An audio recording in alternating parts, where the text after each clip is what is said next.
But there's a problem. You see, our office is constantly flooded with letters from viewers saying they want to spend £235,000 on a car. This is this week's batch. Dear Top Gear, £180,000 is too cheap. I'd like to buy a car that costs £235,000. Here's another one. Dear Top Gear, £300,000 is too much. When will you experts realise I want to spend £235,000? Dear Top Gear, I want to spend £235,000 on a car, etc., etc. They all go on in the same vein. And that's a gap that's not been filled until now.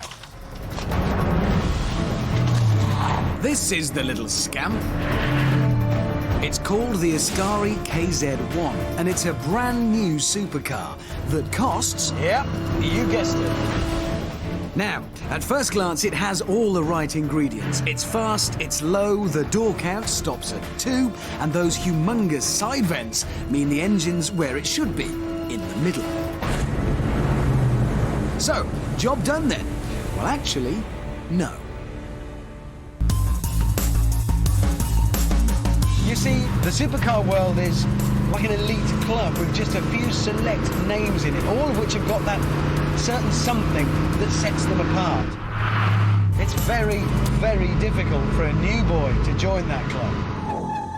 The first problem is the name. It should have heritage. It should really date back to the Normans, and that's hard when the car's new. But don't worry, because Ascari isn't just a collection of letters plucked from the Scrabble bag. Oh no. This is the original Ascari. He's a man, and a special one. In the 1950s, Ascari was the Formula One world champion twice over, and he still holds the record for winning every single Grand Prix in a season.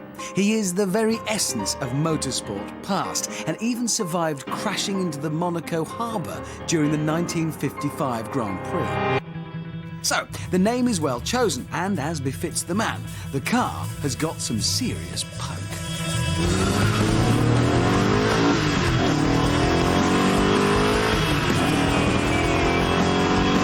There we go, 100 miles an hour from standstill in just over 8 seconds. 60 happened well over 4 seconds ago, and it's claimed the Ascari will hit the supercar holy grail of 200 miles an hour. So, it has the required performance, and there are 2 good reasons for this barnstorming turn of speed.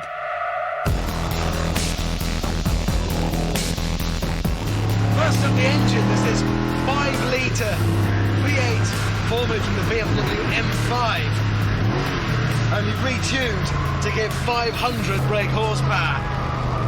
It's brutal, it sounds metallic. And secondly, there's not much to hold it back. The body is made of carbon fibre, the chassis is made of carbon fibre, so it's incredibly light. In fact, this thundering great monster is half a ton lighter than the McLaren SLR. So, the Ascari has a name with cred, and it boasts the speed and technical prowess of a proper supercar. And there's another thing. The owner, he's an interesting chap, a mysterious multi-millionaire called Klaas Zwart. Now, what image pops into your mind when you hear that? Yes, and his address is number 23, the hollowed-out volcano. Bit of a worry, that.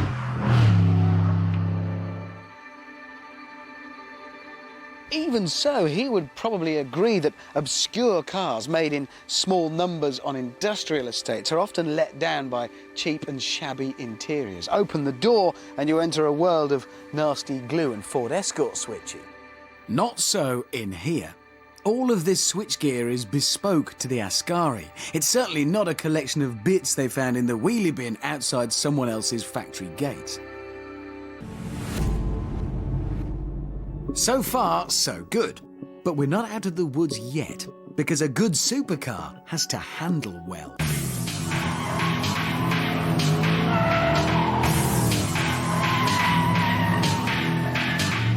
Now, the basic car comes set up for a little bit of understeer. That's a bit safer, because Klaas Zwart, I think, rightly observes that people's driving skill doesn't necessarily increase with their wallet size.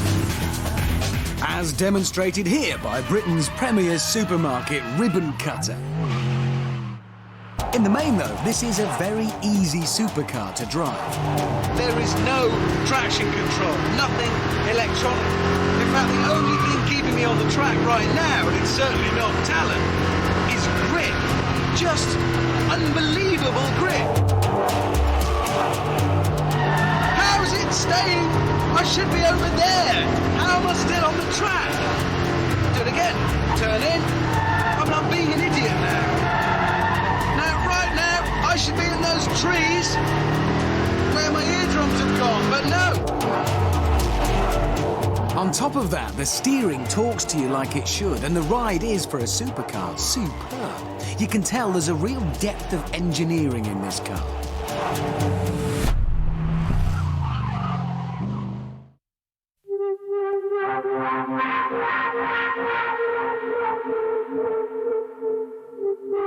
So the Ascari has the power, the handling, the fit and finish, and the technology that all supercars must have.